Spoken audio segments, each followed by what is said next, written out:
видео кетеді да. Саламатсыздарбы?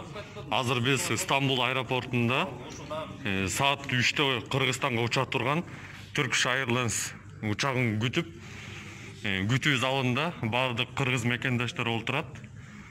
Кеч болсо дагы кыргыз мекендаштериңердин тилегин, ой максатын, ошо мекенине болгон кусалыгын кете албай жаткан айрым адамдарга жардам берип, ушундай чартердик рейсти уюштуруп, Кыргызстанга алып кетип жатканыңыздарга чоң рахмат. Аман эсен жетип алалы. Чоң рахмат Жеңишбек мырза. Замандаш партиясына жана Жеңишбек мырзага терең ыраазычылык.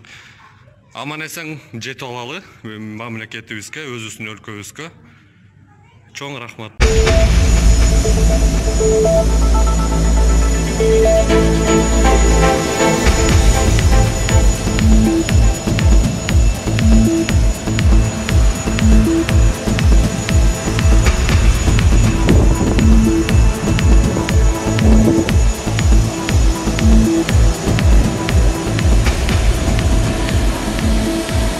Манас эл аралык аэропортунда 17 апрелде Стамбулдан келген чартердик рейсти тосуп алышты. Баарынын коопсуздугу үчүн жүргүнчүлөр аба майдандын имаратынын ичине кирбестен перронунда тейленди, обсервацияга жөнөтүлдү. Маалымат булагы Республикалык штаб.